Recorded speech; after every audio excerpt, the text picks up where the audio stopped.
हमारे पास कितना अद्भुत सौभाग्य है कि आज फिर से अपने पिता परमेश्वर के वचनों को हम सुन सके और सुनने के साथ साथ उनको अपने जीवन में एक अद्भुत छाप छोड़ने दें।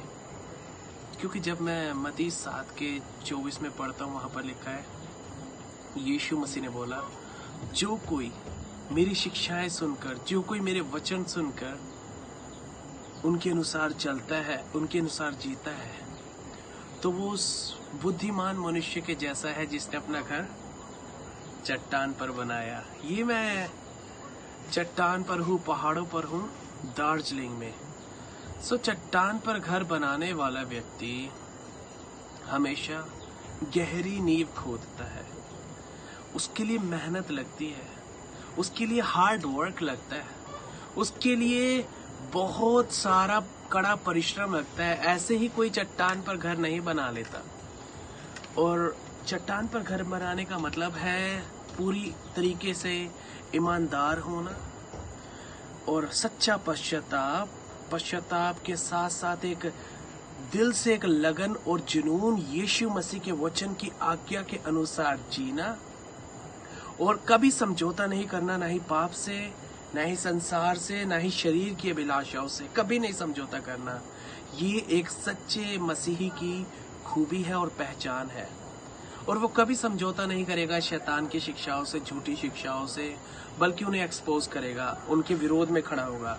क्योंकि इफिसियों 5 में लिखा है कि अंधकार के कामों में शामिल मत हो, परंतु उन्हें उल्हाना दो, एक्सपोज करो, उनके विरोध में खड़े हो।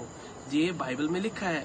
तो आज हम पहाड़ पर घर बनाने वाले व्यक्ति के जीवन को देखते हैं और एक रेत पे घर बनाने वाले व्यक्ति के जीवन को देखते हैं। रेत पर घर बनाने का मतलब है कि सच्चा पश्चाताप नहीं है, बस संडे के दिन आकर के दिखाना यीशु से मैं प्यार करता हूँ, और गहरी नींव नहीं खोदनी, अपने आप को देखना नहीं है, परखना नहीं है, अपने आप को कंपेयर नहीं करना वचन से, यीशु की शिक्षाओं से अपने आप को कंपेयर नहीं करना कि मैं यीशु के वचनों के अनुसार नहीं जी रहा। बस उसको दूसरे मसीहों को देख करके एक एक्साइटमेंट होती है कि वो लोग गीत गाते हैं, मैं भी गीत गाता हूँ, वो लोग चर्च जाते हैं, मैं भी चर्च जाता हूँ, वो लोग बाइबल स्टडी में हिस्सा लेते हैं, मैं भी हिस्सा लेता हूँ।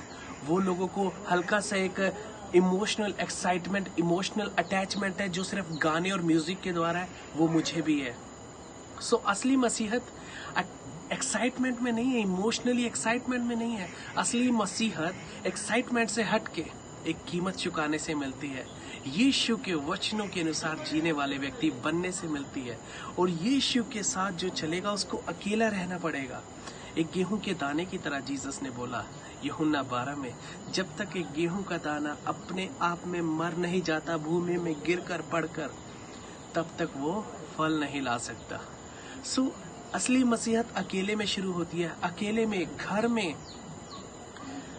क्राउड से हटके, म्यूजिक से हटके, घुटनों पे आके, त्याग करके, शरीर के अभिलाषाओं को ना कह के, संसार के अभिलाषाओं को ना कह के, अपनी खुद की एम्बिशन, गोल को सबको परे करके परमेश्वर की इच्छा को स्वीकार करने से ही हमें असली मसीहत का पता चलता है। मैं आप सभी को इनवाइट करना चाहता हूँ और इनकरेज करना चाहता हूँ, अपनी बाइबल को खोलें, उसमें पढ़ें असली मसीहत क्या है। असली मसीहत हमें मत्ती 5, मत्ती 6, मत्ती 7 में मिलेगी। और पूरी बाइबल में असली मसीहत के प्रमाण है। और सच्चे मसीही एक त्याग वाले जीवन को जीते हैं, एक फल देने वाली टहनी बनते हैं, उनके अंदर फल लगता है, उसमें हकीकत में यीशु दिखते हैं। क्योंकि यीशु ने बोला यूहन्ना 15 में, जो डाली मुझ में है और फलती है उसे वो छांटता है। तो एविडेंस क्या है, सबूत क्या है? तुम मसीही हो, तुम्हारे अंदर फल होगा। मसीही का फल प्रेम, पवित्रता, शुद्धता, पाप के लिए नफरत, झूठ के लिए नफरत, बुराई करने के लिए नफरत, संसार की अभिलाषाओं से, शरीर की अभिलाषाओं से, आंखों की अभिलाषाओं से नफरत होगी। ये एक प्रमाण है कि आप में फल लगा है यीशु का, और इस फल को आप बढ़ने देंगे।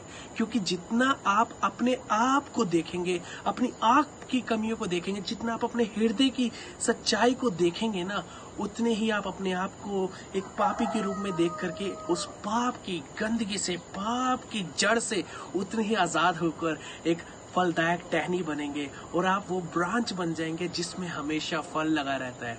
आप हरी भरी ब्रांच रहेंगे। हरी भरी ब्रांच के साथ साथ आप में फल और फूल बने रहेंगे, क्योंकि एक सच्चे मसीही का यही गुण है कि उसमें फल लगा रहेगा और उसका फल हमेशा और अंत तक बना रहेगा। तो जो अंत तक यीशु में बना रहेगा उसी का उद्धार होगा। वही सच्चा चेला है, वही सच्चा मसीही है। जय मसीह की।